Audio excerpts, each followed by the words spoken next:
Ladies and gentlemen, welcome back to Gotham City. I'm your host, Levy Rozman. This is a podcast where I talk to people who live in the chess world on the 64 squares and also beyond them. And in this episode, I'm super excited to be joined by international master Irene Sukandar. She is from Indonesia.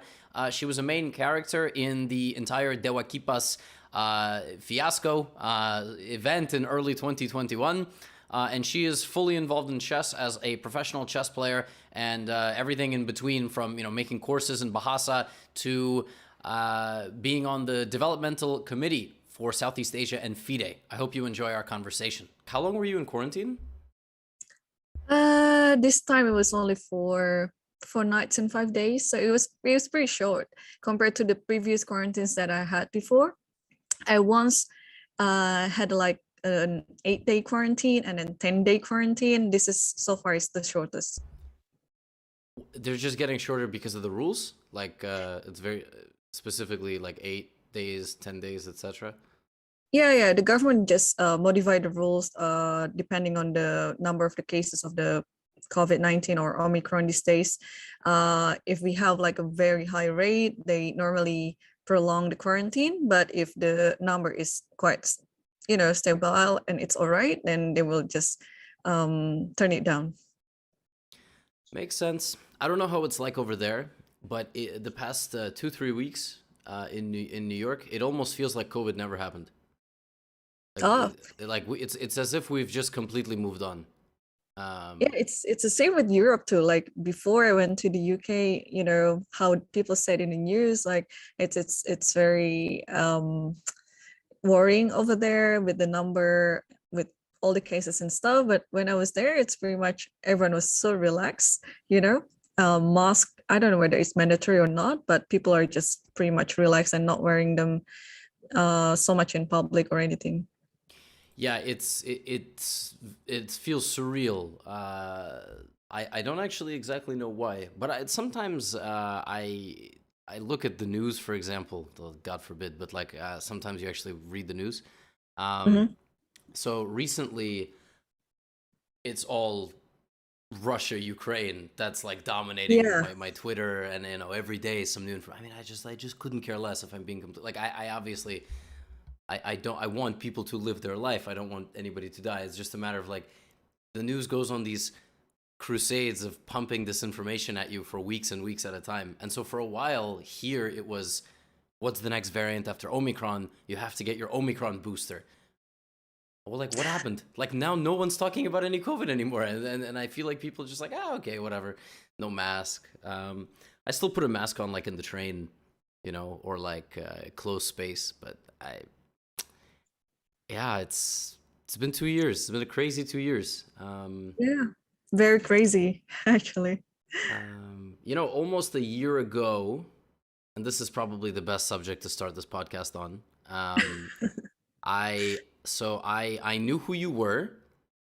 We had never interacted. I just knew you were like a strong player. You had been to the States, and you were from Indonesia. And we have so many mutual friends too. You mean one? Oh. I couldn't tell if you were joking.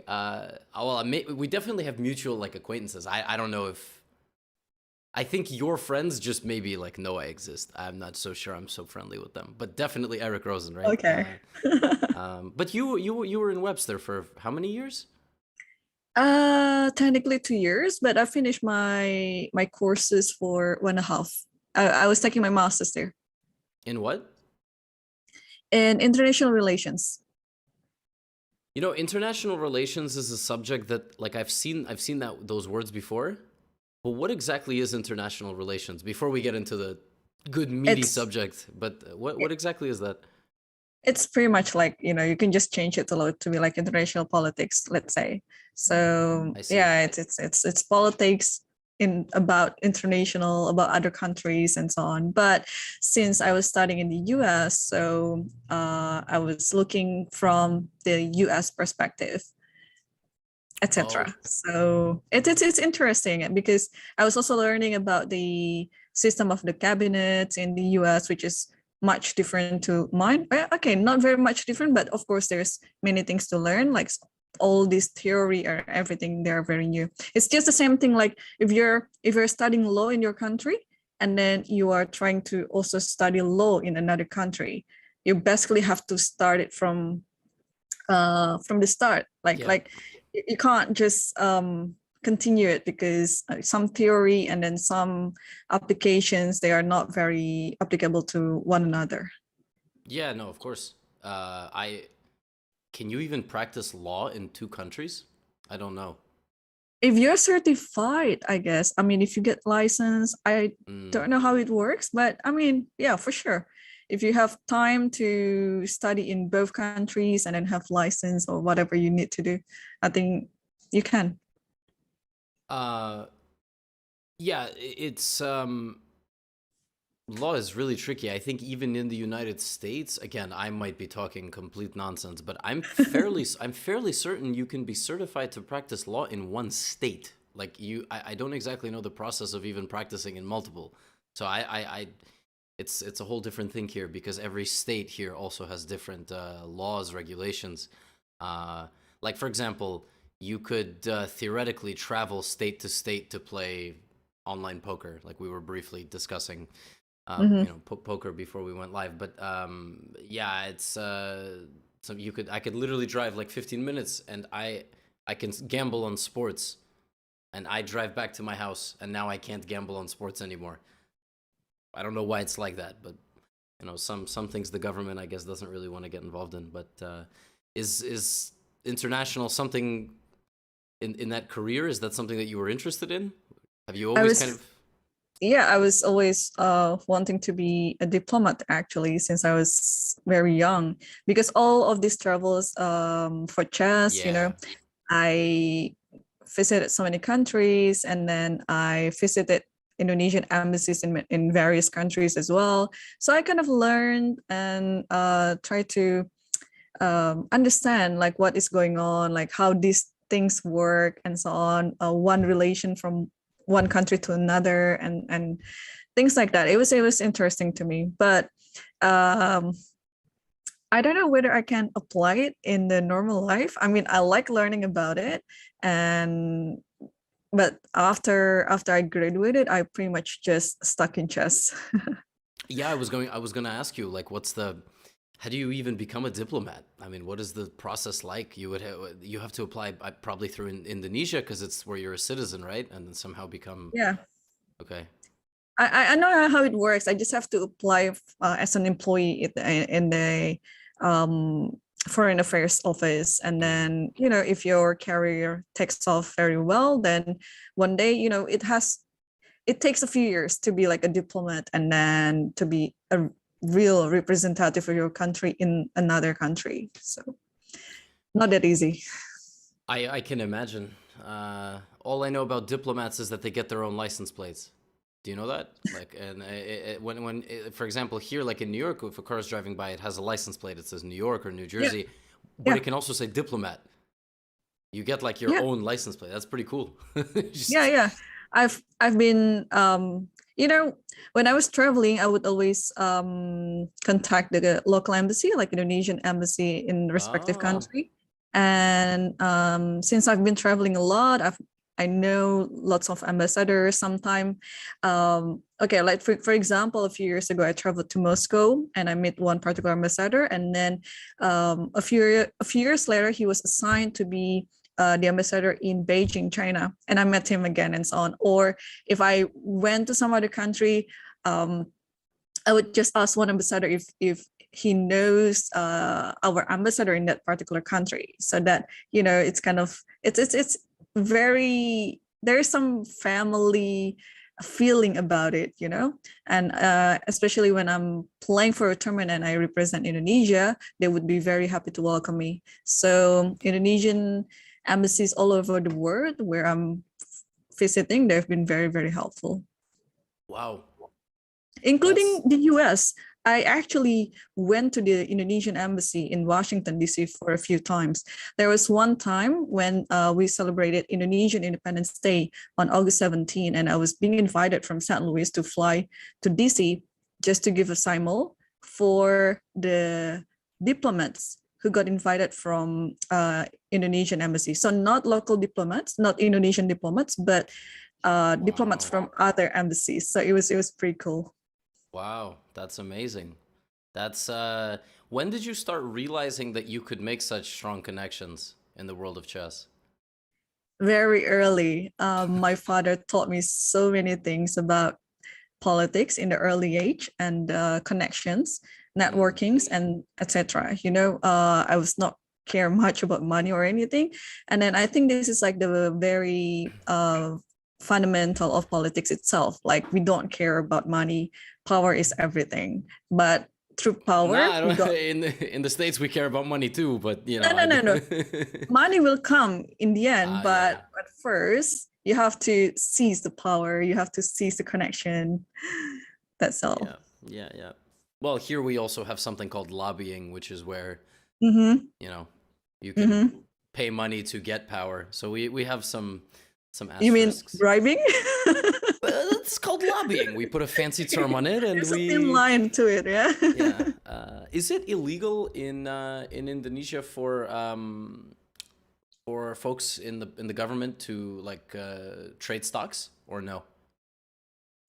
Oh, I haven't looked into that regulation. I don't know actually, but isn't it okay? Oh, no, I agree.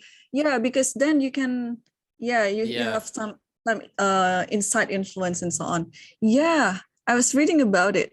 I don't think it's allowed, but I'm not sure. I'm not really sure. I'm just asking because it's currently trendy. A lot of our folks in Congress basically knew what was going to happen, when COVID hit, and a lot of them made good decisions financially, so they earned, a ton of money. So it's very tricky. I mean, it's very, very tricky. And sometimes I'm in favor of the fact that you should have a cap to how long you can even serve in government. Okay, 20 years. I mean, come on, it's enough. Get out of here. Get the next generation, etc. Because we have some people who are in Congress in their late 80s.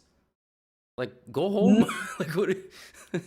Let Irene take your place. Let a young individual who's gonna do good things for the next few decades. Yeah, it's very hard to.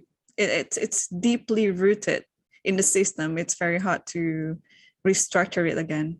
Yeah, there's also the argument that the older you are, the wiser. You have to respect your elders, etc. So it's that's actually more applicable in the Asian culture or Eastern culture instead of Western, I would say. So if it's something that people have been saying, like in the US or in Europe, I think it would pretty much like, come on, it's our culture, it's not yours. I know. Yeah, it's very much a thing there. I know. It's I think in Jewish culture as well. My grandma makes good use of it. Anytime she says something and we disagree, she's like, "I'm 75. I know best." I'm like, "All right, okay, you win." But I mean, we it's been about a year, Irene, since both of our lives were permanently changed by an event. And so I'm just curious. I know. I don't talk about it a whole lot. Every now and then I still get some funny comments like on Instagram or on YouTube, but just a 1-minute summary for anybody in the audience that doesn't know.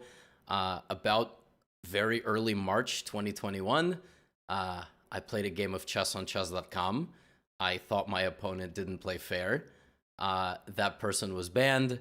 And then that account, the story blew up in Indonesia with there was a kid, there was a dad, and it just sort of exploded. So Irene, I'm just curious, how do you look back on that time? How was it for you? How was that time? Like, what, you still think about it? Is this, or is it just sort of something that occurred? How has your life changed since then, in a good and a bad way? Yeah, I mean, a year has passed. I reflected a lot of things. Of course, back then it was this is just a whole fiasco, right? Like everything was pretty messed up. It's something that I didn't even think about the outcome that would be like that, I'm sure no one predicted it anyway. So, But yeah, nowadays it's just there's always a silver lining to everything. I was pretty much tortured during the period of all the issue, this scandal issue, like with all this bullying and stuff. I'm sure, yeah, you also suffered the same thing. So, uh, Oh yeah, yeah. so, oh yeah. So the silver lining is just okay. Things have passed already, and now, okay, after the scandal, chess has hit its peak, I would say, like of in terms of popularity. So I was just trying to get it, with the anything like the chess flow in Indonesia. Like everyone started to playing chess, everyone started to talk about chess. Before, if I was talking about my occupation, they would be like, you're a chess player. Oh, okay, that's it.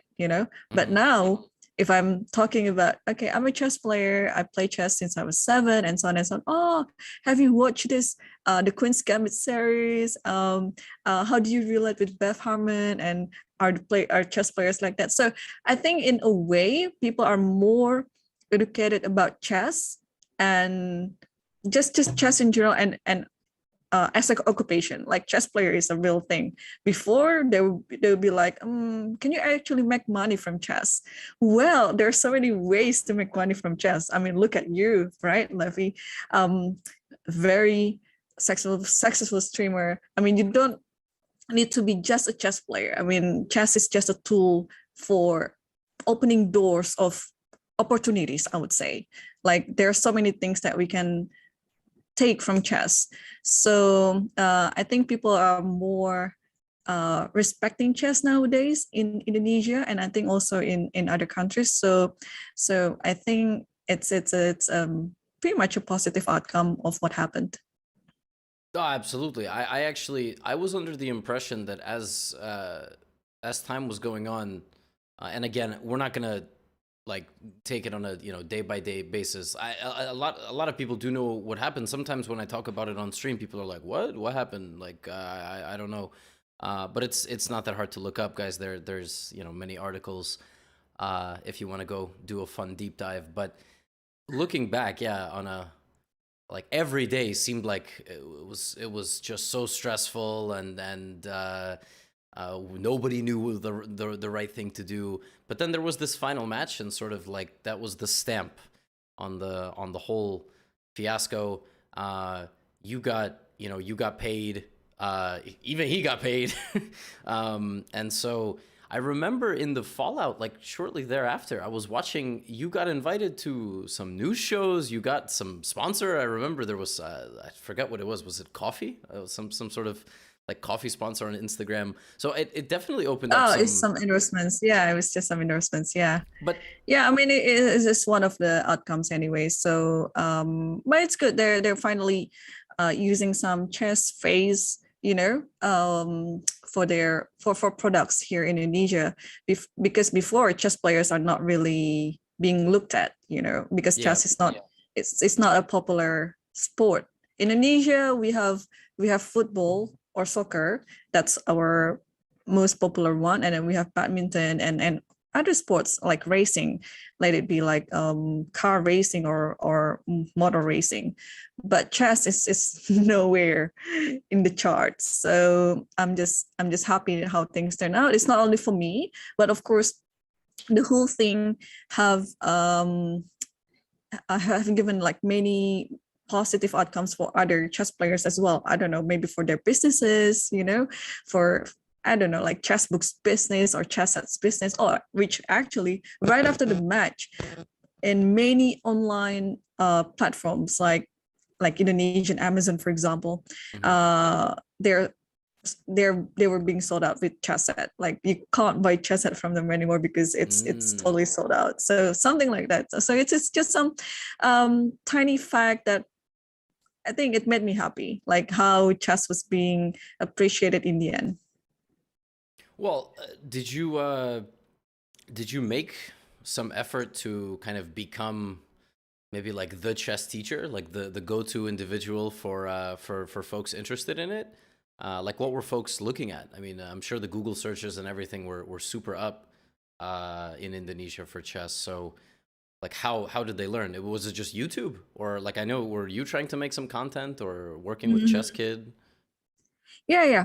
I was trying to make some content, but I couldn't keep it up because it's just taking a toll of me because I have many other responsibilities as well. And I was working with Chess Kids. Yes, it is a very good partnership because my vision has always been with kids because they're our next generation. So that's why the thing with Chasket is just very good, not only for Chasket Indonesia, but also Chasket has this vision for other countries as well. And then after the whole thing as well, there are so many chess clubs being born, and also the chess schools, they are, I think, very much occupied with new students. So this whole booms, it's actually quite heartwarming. So but in my part, I'm also trying to give some talks, some seminar, or if it's really about technical chess, then I'm also giving some coaching clinics. So whatever I'm required to, because this is a very good timing for chess to tax off higher than it was before. What kind of clinics do you do? Like for talented kids, like 2000, or adults, or diplomats? Not adults. Okay. Mostly kids. I think 80% kids, and then the rest, it would be just about, okay, if some company, some private coaching with the company employees, and also some university students, just to get them going. I don't know how much further they can take with chess, but there's always a good time to start, and there is never a wrong reason to start playing chess. So that's why not only about technical chess itself, but I'm also giving some like moral advice, like, oh, you don't have to be how to say, like being inferior if you're not much better than your friends or anything. Just start learning chess, start playing chess. It's good for your brain anyway, no matter what. You don't have to play competitively. Chess has so many benefits. So I'm trying to convince them in other perspective. But of course, if I'm giving like coaching clinics to the talented students or kids, it would be more thorough. It would be more just anything that I'm required to. Just if it's that platform that I would be trying to adjust to whatever they need me to be. That makes sense. Is it difficult in Indonesia to like, if you're a kid that's interested in chess, that wants to become the world's youngest grandmaster, is it difficult to have access to tournaments? No, it's not. No? It's not difficult at all. No. There's a lot of tournaments, and there's... Yeah, I actually envy the current generation, because when I was starting out in chess, oh my goodness, there were only like 1 or 2 tournaments in a span of 2 months or 3 months, and it would be outside Jakarta. So my family and we had to travel, and it would be costing money, time, energy, and especially my parents had to take off days from work, and it would be so much sacrifice. But nowadays, tournaments are basically everywhere. They're classing to one another in terms of dates. You can just play one tournament here, you can play one tournament there. Of course, we're talking about before the COVID times, because now they are still trying to restart the OTB tournaments again. But before the COVID times, tournaments were everywhere for kids, for juniors, in any age group, even for girls. So the access to be a good chess player or the youngest grandmaster in Indonesia is there. It's just that how much extra mile that you're willing to take. Because as for me, I pretty much had to sacrifice my childhood. All my teenager years, I spent it for training, for tournaments, for traveling overseas. And yeah, I had only little time to play with my friends. So, and with the current world, with the technology advancements, you have to use it to your benefit, not making it as an obstacle. So this is actually what the challenge is nowadays for the younger generation. It's true. I mean, when I think about the major prodigy that I'm aware of from Indonesia, I played him, Mr. Satria Duta, and I remember he was sort of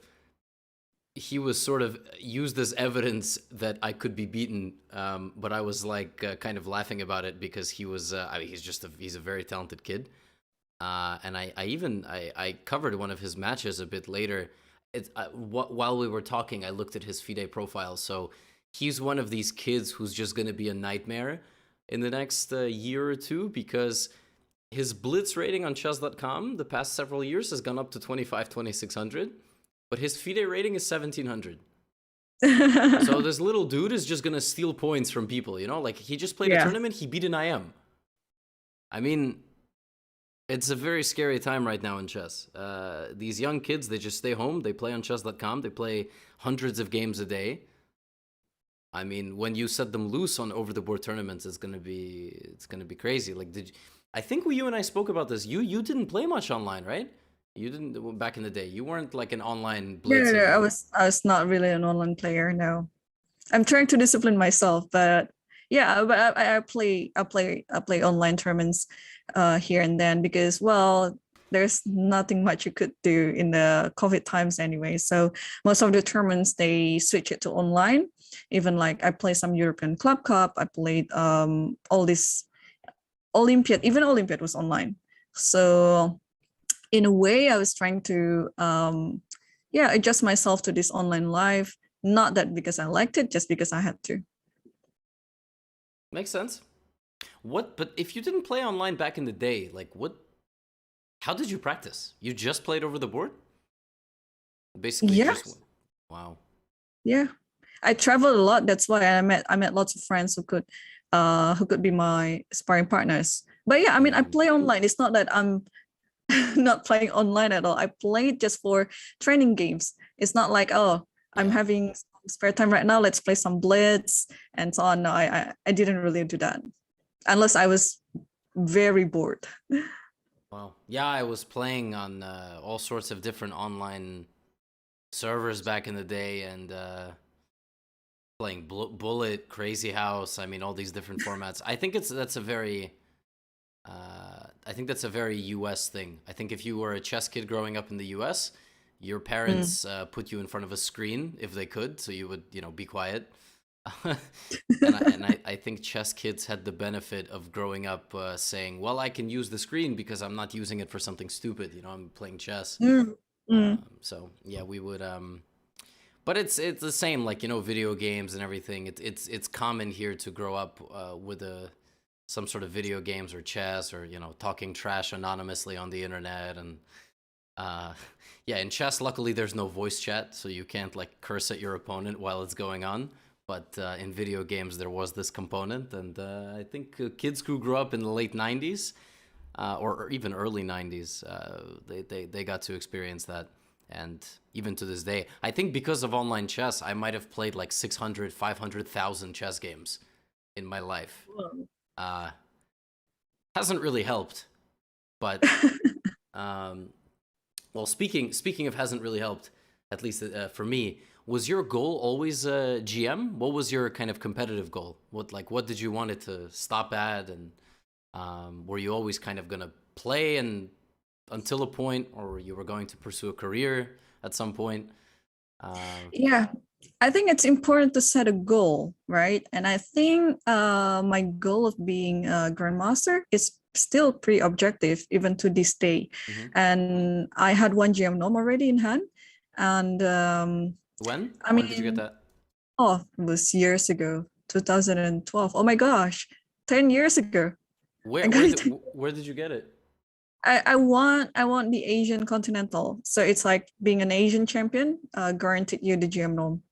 And I mean, not really guarantee actually, because I won it again 2 years later, but I didn't get the norm because it would be depending the average rating of the opponents and so on and so on. But that year in 2012, everything just perfect, and I got the norm. So yeah, one norm, and okay, my rating just dropped down to 23. What is it now? 2378 or anything. So I dropped my 30 points just in the recent tournament in December in Spain. I was playing like a total beginner, just losing one game after another. This is I think the lowest I've been in a few years in terms of rating, and never in my life that my standard and no, never in my life that my rapid rating was higher than my standard. But it just happened after I dropped. Yeah, because now both my rapid and my blitz rating, they're over 2400. My standard rating is the only one that's below 2400. But it's okay. It's okay. There are still so many tournaments to play, and I think I will catch up again. And I'm at in Gibraltar. Okay, I didn't gain so much. I only gained 3. But then after that, I played this differential, something like English League or Premier League, if you call it in soccer.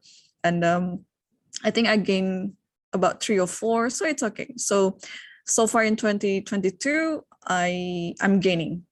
I'm not losing anything. So looking forward for the next ones. Yeah, I was trying to see where the Gibraltar was, but yeah, I saw the report for February. I was gonna go down and try to find that tournament that in here, July 2012, when you gained 59 rating points.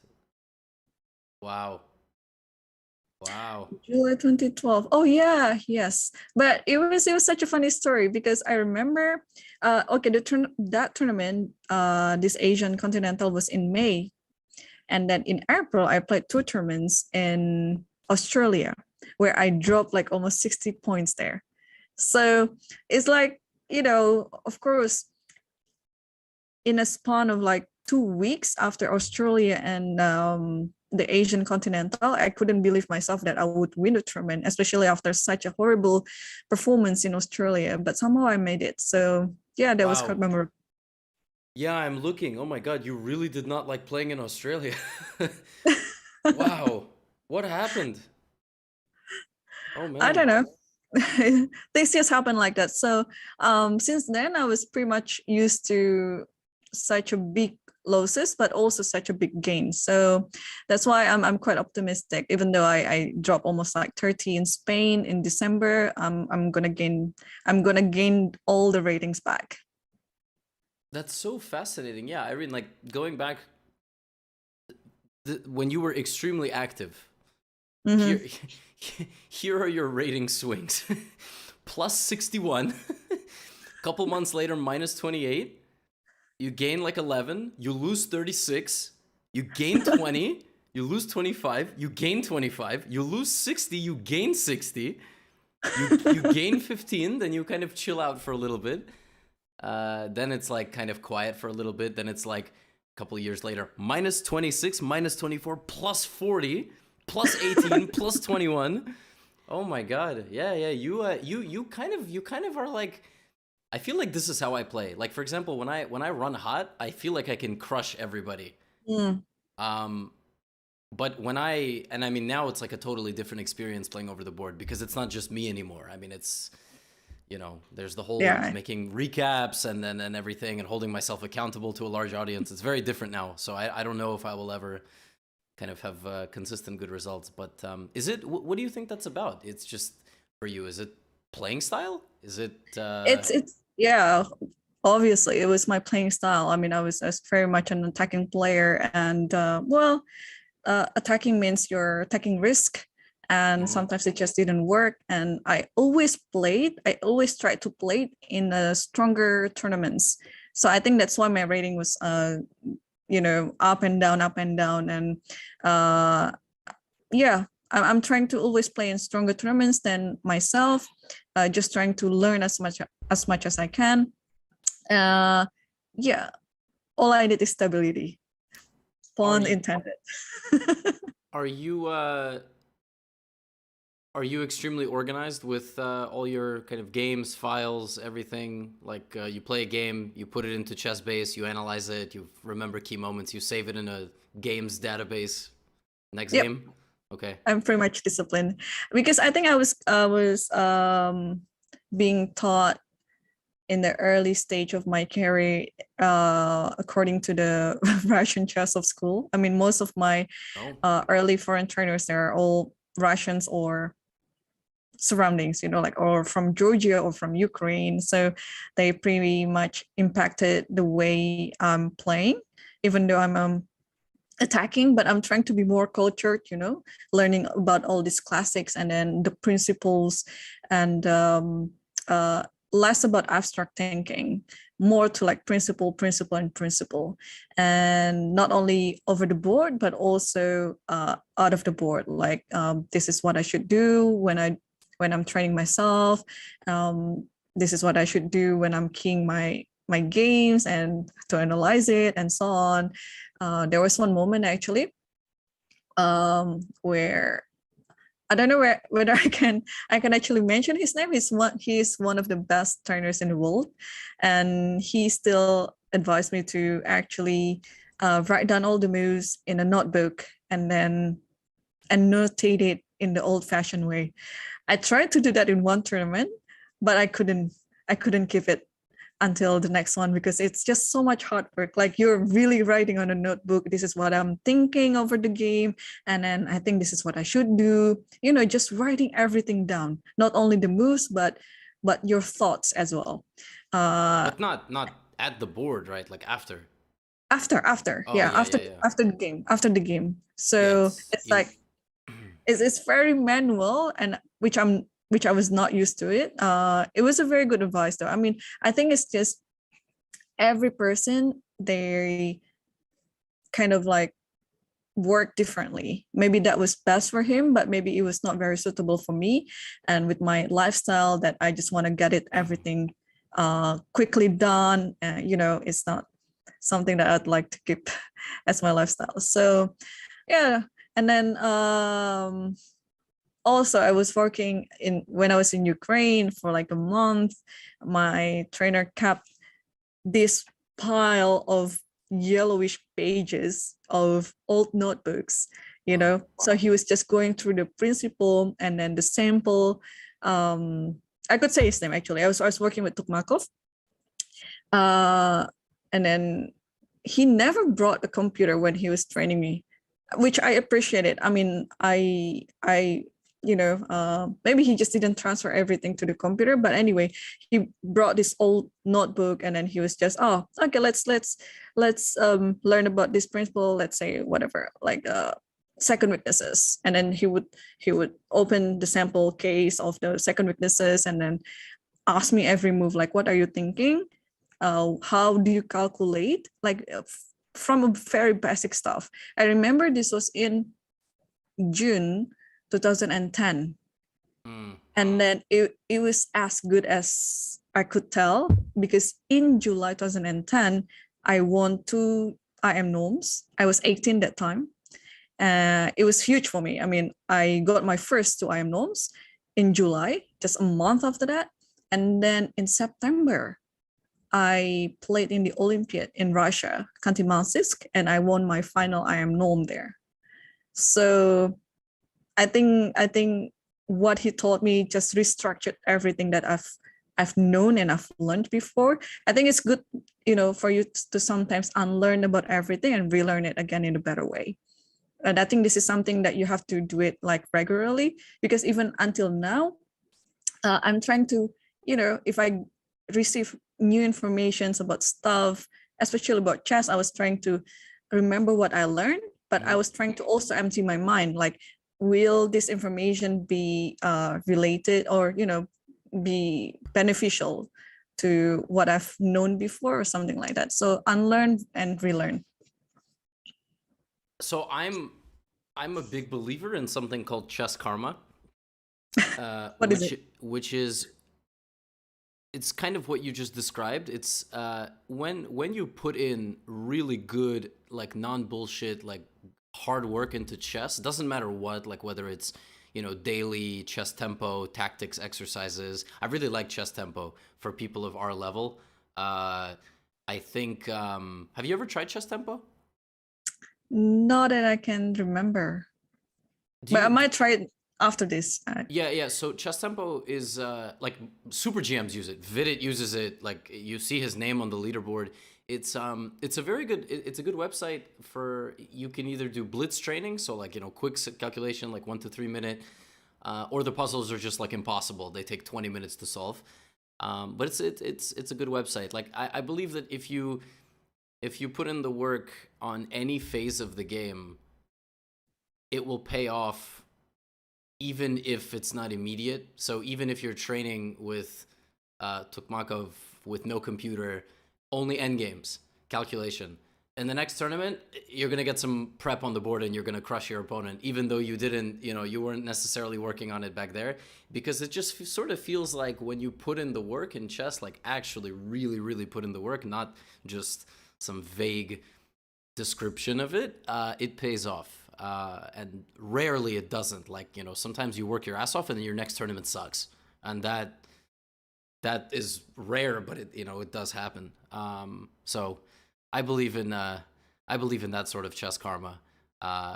And obviously your mental state has to be good. Like everything has to be good.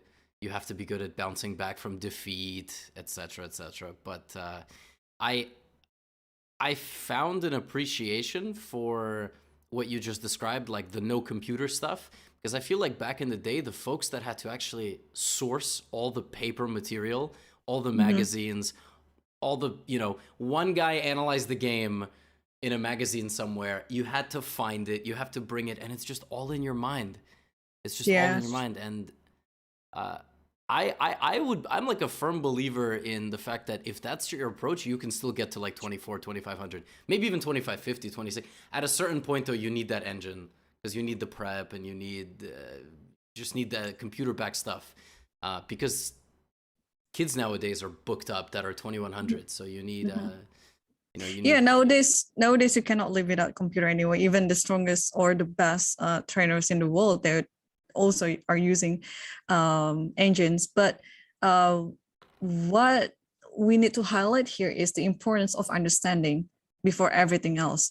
Like you have to have some sort of understanding, like a very good fundamental of thinking, of just pretty much understanding, to know what is computer is actually talking about. Even until now, sometimes I was like, what is computer telling me? Why this move? I still can't understand about it, let alone, for example, like 2000 or even below. Like if they switch the engine and then just copy all the moves to their repertoire without knowing, without understanding the reasons why, I think it will just blows, your mind, and then easily forget. If you understand, even though you forget, you can try to remember. But if you just don't understand at all and then you forget, that's it for you. You just wasted all this learning time using the computer without having any significant impact to your growth.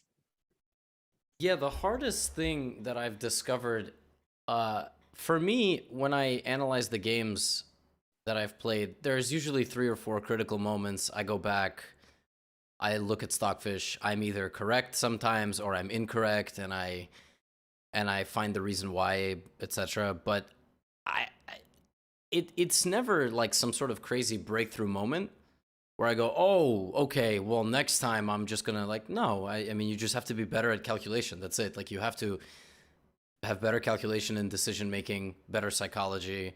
I tend to use engines much more just for openings.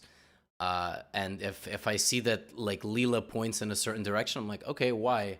Oh, there's this interesting attacking idea. Okay, cool. I'm gonna save this for the future. But yeah, I'm always fascinated by these top players who can they follow the third line of the computer in openings, but it's practically impossible to play against with the other side. It's just, you don't necessarily look at the top engine line, but you look at what looks harder to play on the board. And like I was watching some of Levon's games recently, Yesipenko's games recently, and yeah, that's sort of the strat. You just, you get to a position that just looks unbelievably difficult for the opponent to play, and then you're up an hour on the clock, and then they self-destruct. So what would you say is your split, like your training now? Like what are you training every day? Or not, I don't know, every day, every other day? Well, openings for sure. I think we all have to keep updated about the current trends. I lost recently with this. If you remember, Mehmet Jarov played it against Yushipenko. I covered your game. I looked at. Yeah. In Gibraltar, I lost this game against Algerian grandmaster Bilal, where he played G4 after move like the third move or for the fourth move. It was Nimzo Indian. So yeah, even though I followed the trend, but still I couldn't make it out on the board, like what to do, how to punish or anything. Because what was your initial reaction when he played G4? I was like, it was a mixed feeling. I just wanted to take that pawn and see what happened, because so far no one have taken the pawn. Everyone was just playing h6 or just trying to stop the pawn or anything.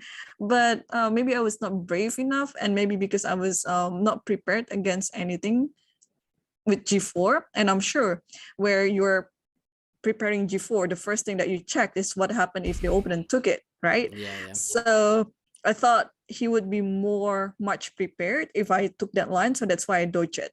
But yeah, the next time I think I'm gonna analyze it more deeper, more thorough, so that when things like that happen again, I wouldn't have a second thought of going for like an attacking line or an active line instead of what I did in the game. Yeah, I'm looking over. If my opponent plays G4, I'm probably thinking, shit, like, oh god, I can't lose this game in 20 moves. Damn it, I have to. But yeah, I hate running into just like borderline disrespectful preparation. Like, oh my god, this G4. Like, I'm usually trying to be the guy who's playing G4. Yeah, I just remember in that game, because I analyzed it, like you went for just a practical decision to trade queens, but somehow white is just like super happy just with the position. Yeah, it was definitely not the reason why I decided to exchange the queens was the line that is followed up before the exchange for the queens, and I had a bit of miscalculation there in that line, so that's why the whole decision about trading the queen was a positional mistake. And yeah, white was just happy with the knight on f4, having no concession at all. Yeah, it was a nightmare to play as black. I have to say, I have played this G4 move in blitz games. I somehow get destroyed when I play it with white, so I stopped playing it. I played it maybe 4 or 5 times, and I just get very aggressive and belligerent, and then I just lose. So I was just looking at this game like, man, how did... And he played it later. I don't know, I think... He played it again later, and he won. He won the game too. So. Yeah. Did you... Who did he play it against? Then, I mean, we can obviously... Giria. Yeah. Did you talk with her before the game that he might? Yeah, we're kind of like, okay, we're the same victims of this G4 variation, because the female team, we had this kind of talk like after I lost the game. Okay, we had like a team meeting and so on, so we kind of like discussing about G4 a little bit, but we agreed that he would not repeat G4 anymore. Wow. At some point, because I remember after I played against him, Bilal, 2 games after, he played against Jovanka Huska. And then she asked me about things like this. I was like, no, he's not gonna play this G4 against you. But then 4 games after that, he played. So yeah, I don't know. I know, and he was 2 for 2 with this with this G4 move. I've never seen it played in that in the Queen's Gambit decline position. He played it move 5. But I guess you can just play anything. you could just do anything. Yeah. Anything. There's nothing to be afraid of. Yeah, you can just definitely you can take it. You can just play whatever, like C5. I think would be making sense as well. C5, D5, or all these developing moves.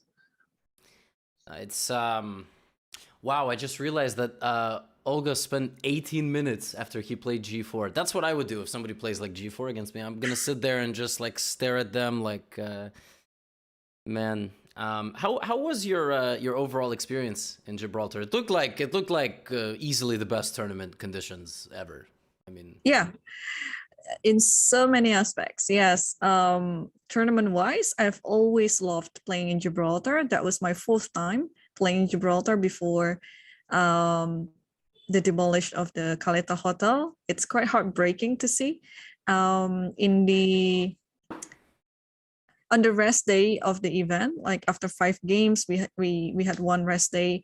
I managed to go to Caleta Hotel just to see how it was, and it was yeah, like I said, it was heartbreaking to see how the hotel is right now. But anyway, I think they will always keep the tradition of the Gibraltar Chess Festival in every January.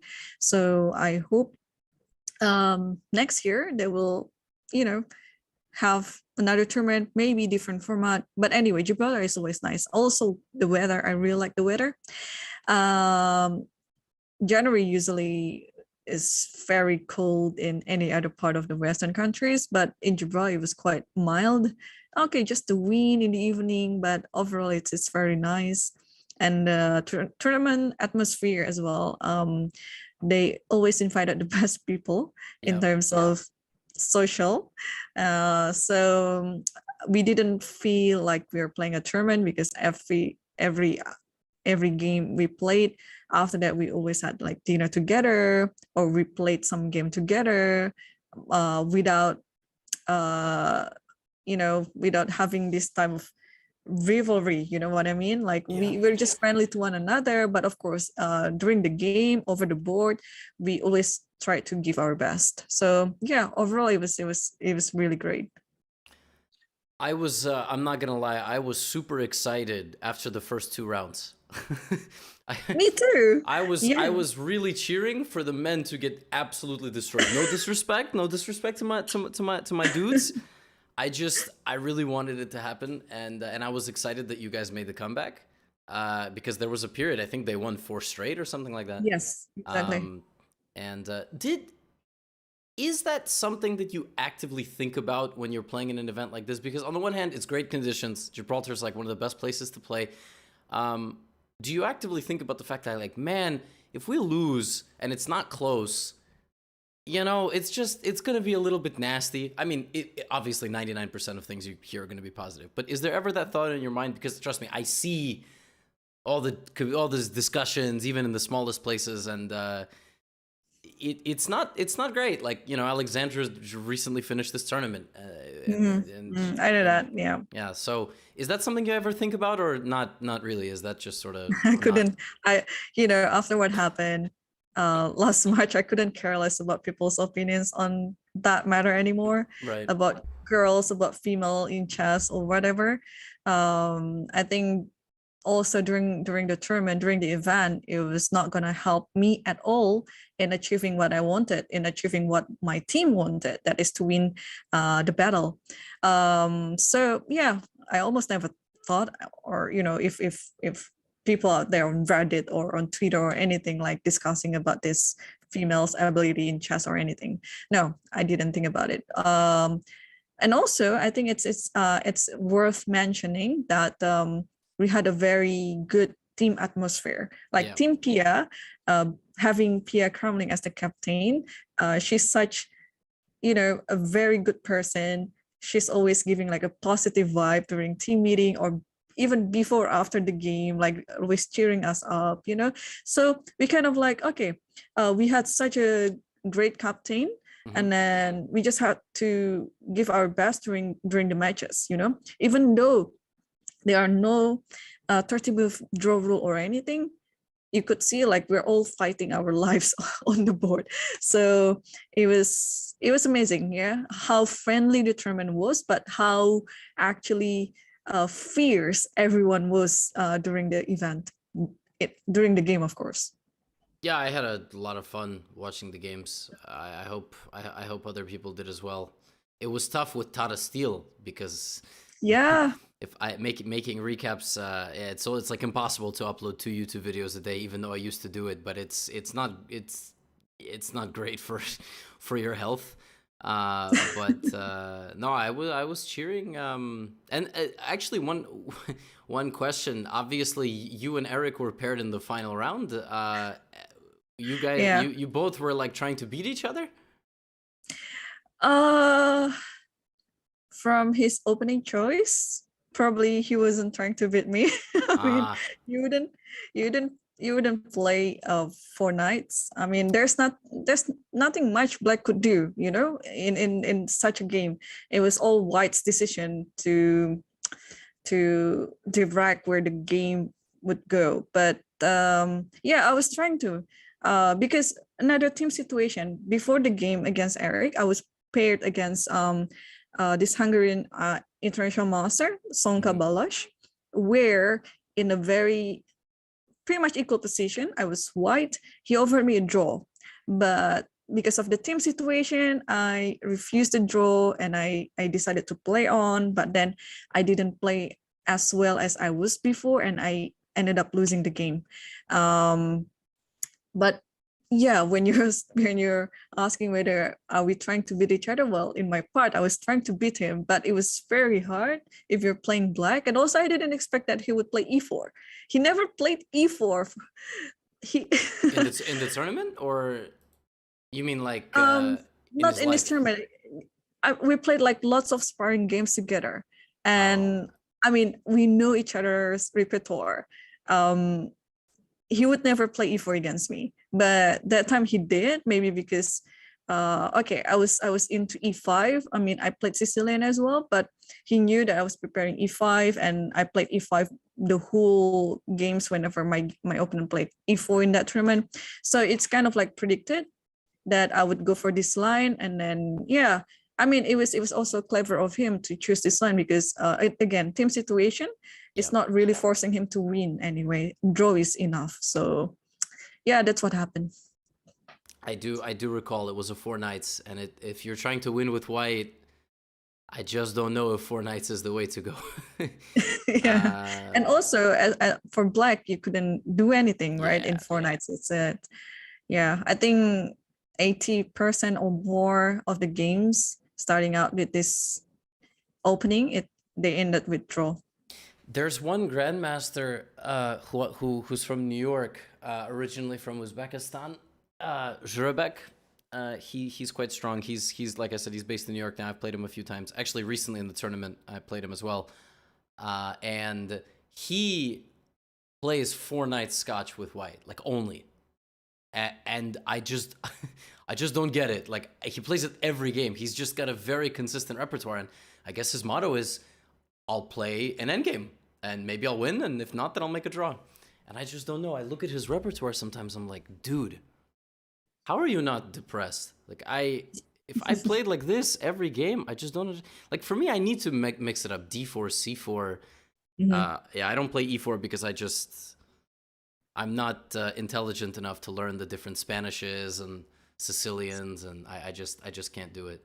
But you're an E4 player because generally E4 players are a bit more aggressive. You have opportunities to, but doesn't E4, E5 like suck? Like, doesn't it just suck to deal with, or do you just tolerate it because you play E4, E5 with black? Yeah, I play E4, E5 with black. I play E4, E5. I mean, as what, of course, I played lots of Spanish. I play lots of Italian. I also play 4 knights. I mean, again, I try to mix all my repertoire, right? I play Scotch. I play many things. It's hard because chess is, in the end, it's just an equal game. So I don't know. I think it's a part of the art, I guess, because, well, you have openings like Najdolf, you have openings like King's Indian, right? But in the end of the day, you have openings like Duke of Piano, and then all this very technical stuff like in Petrov as well.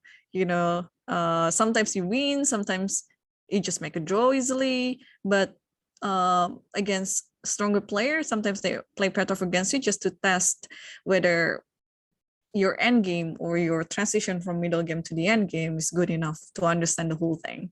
Because I'm saying this because I got caught many times in such, not in Petrov, but in such position where you thought it's just equal anyway, like it would be easy draw. But when you're playing stronger players who knows more positional chess than you, sometimes you just got crushed. So yeah, I don't know. It's part of the art. It's part of chess. You just have to deal with it, I guess. What would you say is the biggest, maybe the biggest fear, the biggest, biggest weakness of yours when you play against, 2600 GMs? I think my biggest weakness is I trust them too much sometimes during the game. Like, yeah, you know what I mean? Like if there's some calculation, there's a line to be calculated, and then we didn't go to that line, and then he kind of like approved, he also dodged that line. It's like, oh, that validates my thought. Where after the game, when you analyze, you both just miss it totally. So I think that's something that keep happening in my calculation against stronger players. Whereas if you play against weaker players, you would be like, I'm going to check this line once more if we both miss anything. And you're being more careful, you're being more aware compared to when you're playing against stronger players. I think that's my biggest weakness. Yeah, that's...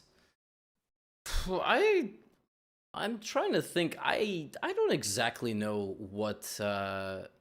for me, right now, because I'm publishing my games and they get thousands of comments on them, it's very easy for me to start thinking I have a problem where I don't, and that's like very... I try to now post my recaps and just not even look at the comment section, because on the one hand you can actually get good feedback, on the other hand you can get feedback that's just completely just completely inaccurate, like you play too passively, or you do this or you do this, like you don't trust yourself enough. Like, what does that even mean?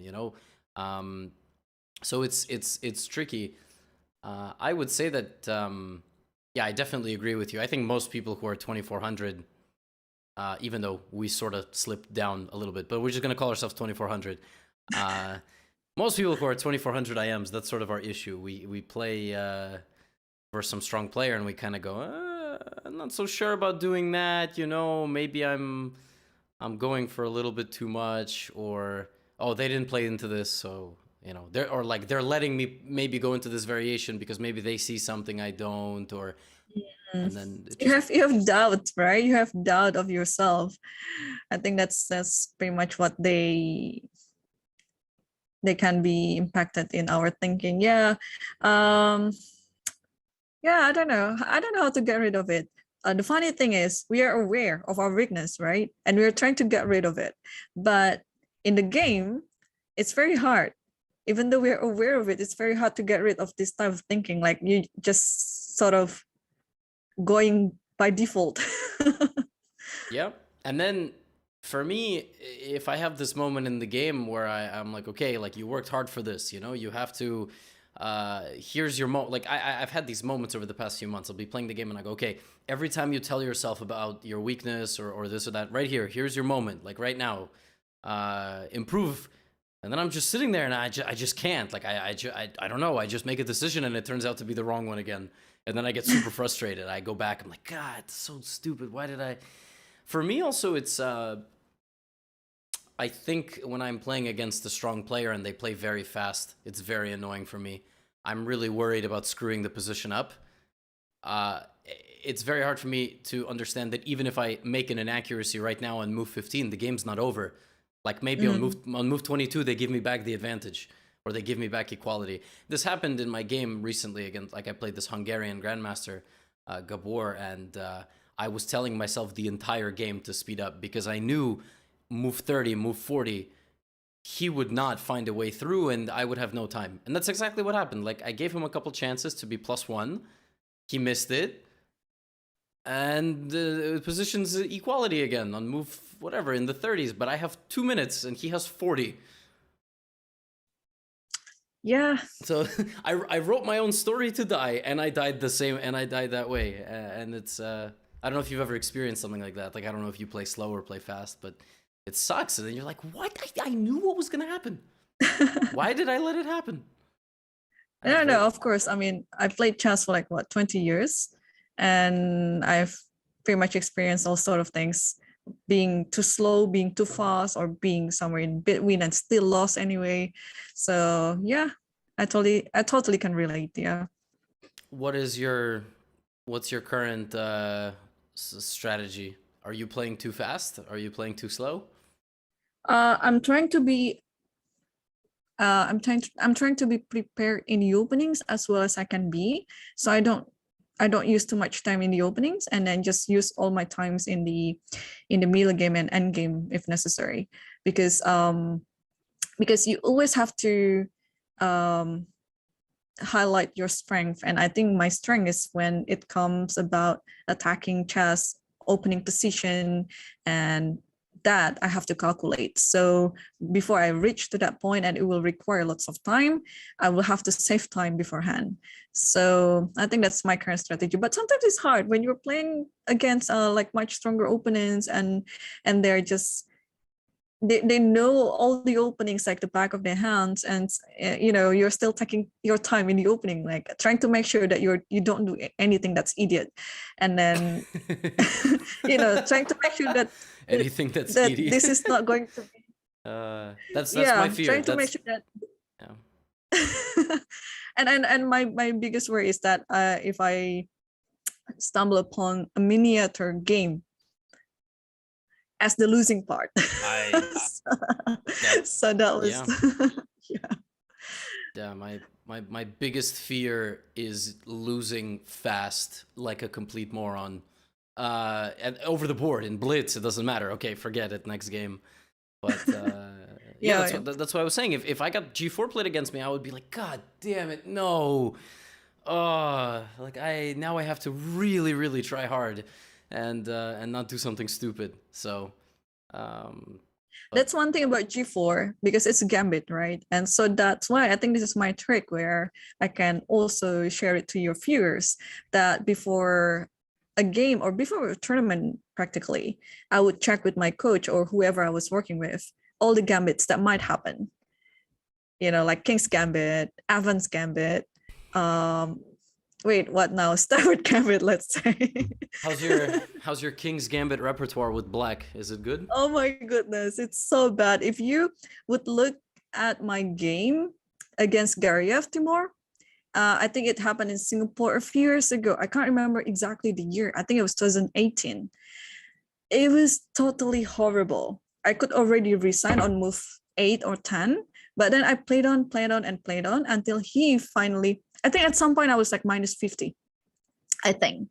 Like, what would you explain that my king was moved from E8 to D8 on move 10, if I'm not mistaken.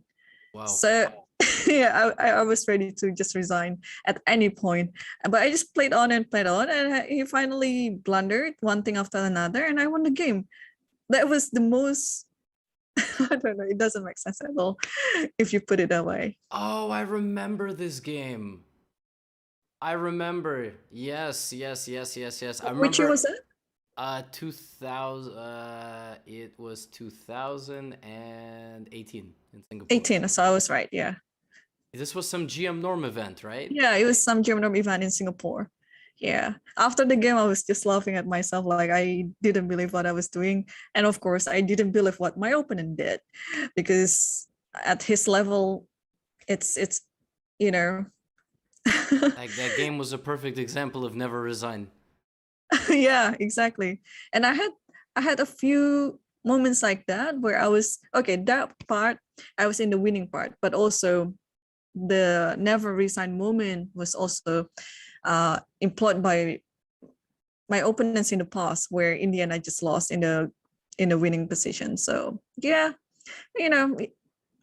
sometimes you just don't resign, but sometimes you have to know where to resign anyway. But in my game, there was, even though it's resignable, but I was not really down any material. Okay, a few pawns here and there, but didn't really give me any reason to really resign, unless you're playing in some elite tournament. It's different reason. Yeah, one game that absolutely it doesn't haunt me to this day, but one game, and I don't have it anymore. My old laptop is gone. I that long time threw it away. I had a game against Shabalov, so strong American GM, and I was maybe +2 to +5 like the whole game, but equal material. So I just had like a big space advantage. And I had to try to win it. And there was a moment where we clashed, and like I had a win, and I missed it, and he won. If I won that game, I would have become an FM. So I would have crossed 2,300. So not like, maybe would have like gotten the norm in the long run. But yeah, that game was heartbreaking. And it was just one of those games. You have big advantage, but you know, what's the use if you can't actually get it done? But sometimes in tournaments where you get norms, you have games like you had against Gareev.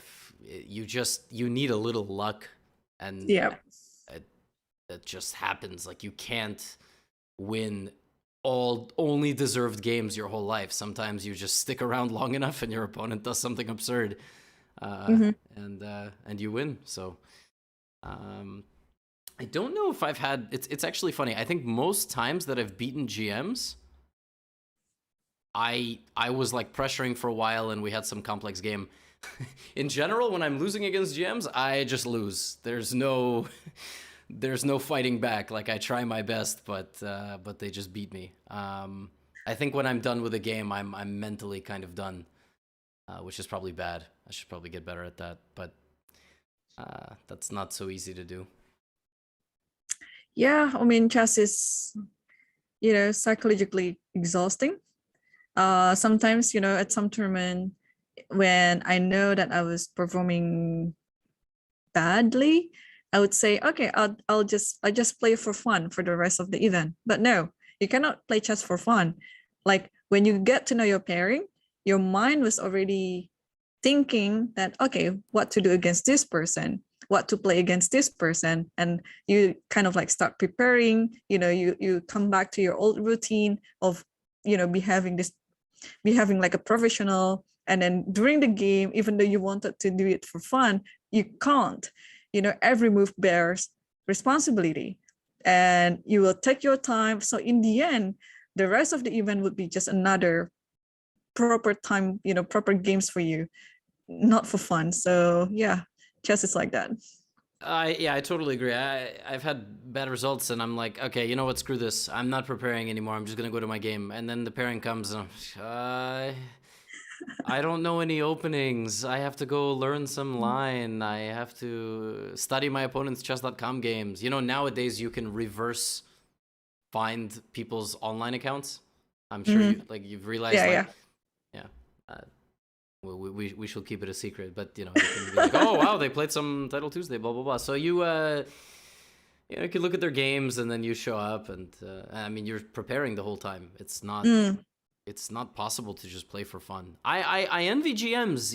GMs like don't prepare sometimes at all. They just show up and they play. And yeah, I think because they already did lots of preparation prior to the event, right? So they think that it's better to just rest, because resting is a part of preparation as well. So yeah, sometimes people think like that too. Do you sleep at chess tournaments? Do you sleep okay? No.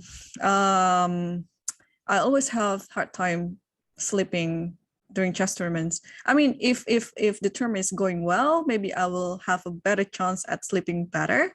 But if the tournament goes horribly for me, yeah, it's guaranteed I will have bad sleep all the time. Sometimes I will need to take a nap in the afternoon before the game, which I don't normally do. But sometimes, when you just didn't have good sleep at night, you just have to take another extra time to nap. Yeah, chess is, oh my gosh, it's mentally exhausting as well. Every part of your body is dedicating to determine, like your brain, your physique, your mind, especially your mind. Yeah. I know brain and mind are not even the same thing. Like you have they're not it's like the actual brain responsible for making the moves, but also your mind wanders, and when it connects to your heart, and then you keep making all these thoughts before sleeping, and then it actually delays you to sleep. Like for example, if you're regretting the move that you played before, like I didn't know why I played that move. This is Oh, this is a cliche comment that made by all chess players, I think, in their life. They at some point they would say like, I don't know why I made that move, and yeah, things like that. It's yeah, on a top 5, top 10 all-time list of what chess players say, why did I play that move is definitely, or I don't know what I'm doing. That's definitely up there in terms of things that chess players say. I know, you just sit and lay in bed like, man, if I just played that other move, I would have won the Mm. game, and that would have been it. It would have been totally different. Yeah, I've definitely been there. What's next for Irene? What's the next thing that you're doing? Are you playing in a tournament in March, April, Reykjavik? uh yeah, how do you know Reykjavik? I just Oh, assumed that the next global tournament is where you will be playing. yeah, yeah, I'm planning to play in Reykjavik. It's in April, but I don't know. I might come to London again for this league, the English League Francial, before Reykjavik as a warm up before the tournament. It's going to be in the end of March, so that's pretty much what I plan. But okay, somewhere in March, I might go to some exotic place actually for work. It might be Thailand because we will have like the FIDE Continental meeting over there. So I'm also working for FIDE, if you remember. I did not remember. No, wait, I about remember. I'm not even sure I knew that. To do what specifically? So I am working in the PDC. It's the Planning and Development Commission, and I'm acting as the Asian counselor.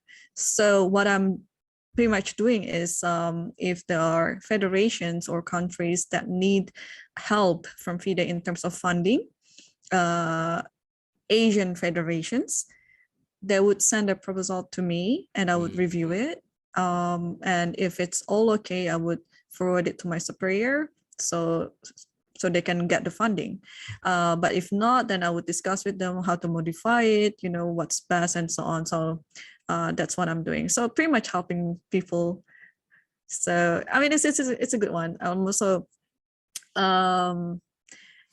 so the last time we had the meeting was in Dubai, so it was pretty convenient. I got to watch the World Championships, and the next one, which is actually a different meeting, might be in Thailand. It's a continental meeting, so yeah, we'll see. So after Thailand, then probably England, and then Reykjavik, and then in May there is this SEA Games. It's a Southeast Asian games. It's not only for chess; it's for all sports. Yeah, so it's gonna be in Vietnam. It was already delayed. It was supposed to be held last year in November, but because of COVID and things, they postponed it until May, and then Olympiad. But okay, with all this Ukraine Russia issue happenings, yeah, I don't know. Oh yeah, I forgot if about it that. Yeah, but if everything is okay, then the next one after that is just probably Bill. Yeah, I like to play in Switzerland. So Bill and then Olympiad in summer. So that's pretty much it. Well, I feel like I was actually going to kind of wrap things up, but I remembered something. You asked me to post Twitter question. Oh, it's just to see if there are any interesting questions. There's a lot. Well, I mean, there's little things like what's your favorite color, but I just don't know. I don't know if that's. I mean, you can answer that while I look for a more complicated one. Blue, definitely. Yeah, I like blue. There we go. How? Okay. This one got a lot of likes, so I will actually answer this one first. Okay. How handsome is Eric Rosen on a scale of 1 to 10? I will give him. I will give him like a solid, like a solid 7.5. Oh my gosh. You can refrain from answering. I will say 7.5. So now you have to either go higher or lower, or just plead the fifth. Next question. Yeah, It had a lot of likes. Listen, I have to go by the amount of Okay, likes. We've been friends for so long. It would be weird to actually judge him in that way of a scale 0 to 10. Yeah, solid 7.5, 8. Yeah, that would be my answer, I guess. But when he plays 4 knights, like 6, like maybe 5.5. I mean, 4 knights. Like, what are we doing? Come on. There's a lot of questions about.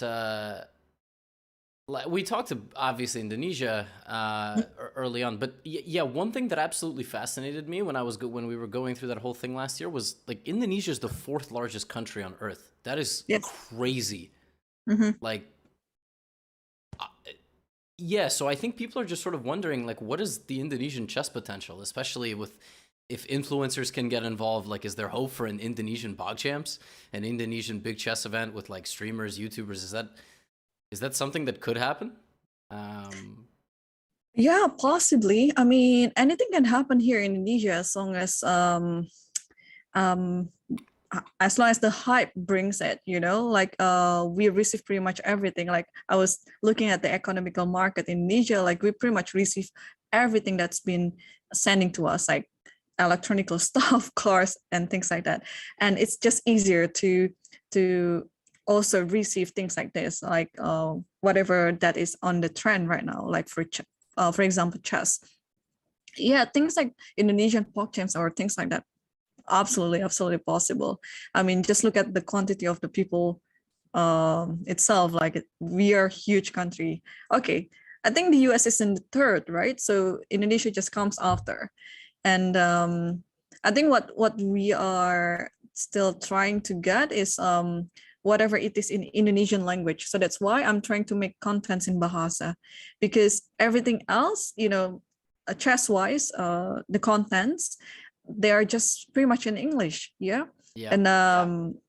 And well, English is my second language, and I could totally relate for those who just try to learn chess. It would have a slightly different understanding when you're learning chess in English or in Bahasa. Like for example, I learned English just because I want to get better at chess. So that complements it actually in the way. It's not only for my chess, but also for anything else. That's for my social life and also for my school. It's pretty much everything right now. But for those who just started out and try to play and learn chess, and when they see that the contents available are only in English and less of Bahasa, I think it's kind of like discourage them a bit. And this is why I'm trying to step into the void, but I cannot be the only one. So that's why this is why I said in the earlier that chess Indonesia just needs its hype, in terms of Bahasa as the language to provide. So, and in order to do so, we need a few people, not actually few, like we need lots of people to do it. But in general, I think it's growing in terms of chess itself and the chess contents in Bahasa, but it's not enough to be at the extent that we are hoping it to be. So maybe in the coming years, it will grow better and better. And correct me if I'm wrong, I get the impression that, while everything that happened with the whole, Dewa Kipas thing and even all the work you have, like you prefer to be an individual who works on like a planning committee for, Southeast Asia, and you prefer to do something along those lines and compete and maybe make courses like in partnership with Chess Kid and Bahasa, rather than being a YouTuber, streamer, digital chess creator who's trying to like make chess bigger on like social platforms.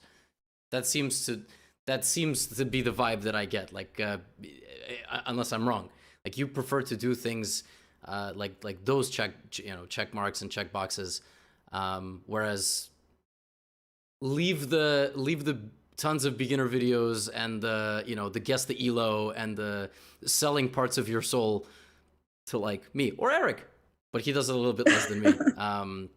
Like that's the impression I get. Like it seems, I don't know, it seems like you would get a little bit tired of constantly mixing chess with social media. I could be wrong though. Yeah, I mean, uh, I like some of my life to be private as well. But sometimes when you're streaming and then you're exposing much to public, in the end of the day, you kind of like, I don't know myself anymore. Okay, again, every person is different. So I think for me, I kind of like work better when I know that this is where I need it to be. I mean, I was a streamer before, and I don't know whether I still am because I haven't been streaming for so long. But that was the part that I just wanted to try whether this is something that I like, you know. But one thing that I would like to pursue more is, you know, the improvement of the next generation. That's for sure. If I am being, you know, if I'm given more opportunity to grow for something like this, I don't know, anything, any capability as an whatever in the federation or in FIDE or any partnership, that I would love to do it, because this is where I'm setting my eyes to. I mean, I'm not saying that being a streamer or content creator or anything like that is bad. You know, it's just, you just choose whatever you're happy to do. You know, people work in different way. So what we can do right now is just to appreciate one another, because everyone cannot be like content creators. Everyone cannot be chess players. You know, people have to be something differently so that we can complement this life, right? Yes, you were on a very good. Honestly, I didn't want to interrupt you. I also was very worried about responding because my microphone shut off for a second. So I was just really hoping that you would you would continue. I was in the process of battling my microphone to start working again. Okay, I'm glad that it did. No, I mean anything, any way to just I really enjoy the process of thinking of new ideas and just constantly looking at where in chess we're lacking and how we can do better Yeah, and exactly. and be better. Mhm. But I think that's what I find interesting. Although once you are locked into the content creator life, you almost have a routine, like you need to upload every day. That's at least me. I can't imagine. I know Eric recently took almost like 2 weeks break from YouTube. I don't know. Maybe one day I will be able to do that. But right now, just the thought of that is Yeah. terrifying. He was completely burnt out, and he actually made a recap video Yeah, every yes. game, like Yeah, after yeah. every game, and he just stopped at some point because it was just too much. Being a chess player itself held so many responsibility before and after the game, let alone after that he had to wear different hat as being a content creator. So I think it was just too much for him to handle in 24 hours a day. I mean, yeah, I'm frequently coming back to my room with, and the thing is, in Europe, there's one game a day. In most tournaments. In the States, it's 2 games a day. So I finish my morning game, I come back, I have 90 minutes, and 25 minutes of that goes to recording my video. Oh And my gosh, on the I one don't know how hand, you handle that. yeah, on the one hand, I don't have to do that. On the other hand, it's almost like a therapy session. So win, lose, or draw, you get to quickly analyze the game, and it's like right there. Your emotions are right there. Everything you calculated is right there. Okay, it's very easy to say, well, if I just didn't do that, then I would have more success in the tournament. That's not true at all. Like, I have no idea, you know, maybe if I don't make the recaps, I still have a bad tournament. Well, so it's not so simple. But yeah, people were excited I was excited to see how Eric was gonna do, and you know, he had some good games. Not against you, but you know, some more interesting and exciting games, and Yeah, yeah, yeah. he He was did. actually he was actually performed better than I thought he would be, because knowing that he never played any tournaments in the past, I don't know, 1 or 2 years. Yeah, he was actually doing just fine. I know he won a game, I think early too. He had like some good positions. I remember when he got some London trap on the board, I was cheering for him. Mm, I was like, how does this guy have some scumbag variations in every line? I was just like, I wish I could play the London and be completely winning on move 10. But he almost lost, I think. He drew the game. Yeah. He was like worse a little. So, yeah, chess is hard. Irene, this was a lot of fun. So thank you for hanging out, and we talked about a lot of different things. Sometimes in podcast episodes, I feel like it's you're sort of just, it's difficult to kind of jump from one point to the next, but yeah, this was super fun. So I appreciate you joining, and best of luck with, you doing a lot of different things, and yeah, maybe we can set up. I'll see you in the US maybe sometime. Yeah, maybe this summer, because I'm planning to go. I haven't gone back to the US since my graduation in 2017, and now I got the visa. So yeah, at some point I can just come back, fly there, and see you. Yeah, if you come, absolutely. I cannot say I'm gonna go to St. Louis, but if you stop by New York, yeah, that's most people who kind of come through New York at some point who are chess players, like they have to see where to play and everything. So yeah, totally. And if there's some cool thing to travel across the country for, I will also do it.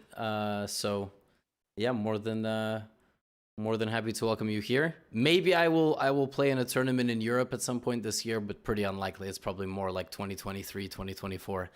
I would rather travel with Lucy than travel for chess. I'm not gonna lie. So I would rather go on vacation with her than go to some tournament and be by myself. And but sometimes it's good to mix it up, like after a tedious chess tournament, you can just travel to relax your mind. It's a good thing. But okay, I agree with you. I also prefer to just travel for vacation, but sometimes I just have to have a reason to get out of this country that is for a chess tournament. Yeah, I am at this point kind of terrified of losing any more elo. I am dangerously low to a very like a rating that you laugh at. So I've got to gain a little bit of points back, and then maybe when my confidence is back and things are good and I'm sleeping again, and my dog doesn't wake up 2 or 3 times in the middle of the night, yeah, we will think about traveling to some place like Europe to play chess. But till then, we're gonna keep doing our thing, and yeah, I guess I always sign off by telling my guest I will tell them when the podcast comes out. But I think this podcast is gonna come out basically like in an hour, so I just have to edit it. We wanted to record this for a few days now, so okay. I'll let you know when it's out. You might be asleep, but hopefully the folks enjoyed. And yeah, thanks, Levy. As always, folks, if you've made it this far in the episode, I just want to say thank you for supporting my main channel on YouTube, and of course, this podcast, maybe my stream, and anything else. If you'd like to support me, you can get one of my courses at GothamChess.com, or there are donation links on my various YouTube and Twitch platforms. Till next time, I will see you right back here in Gotham City with our next guest.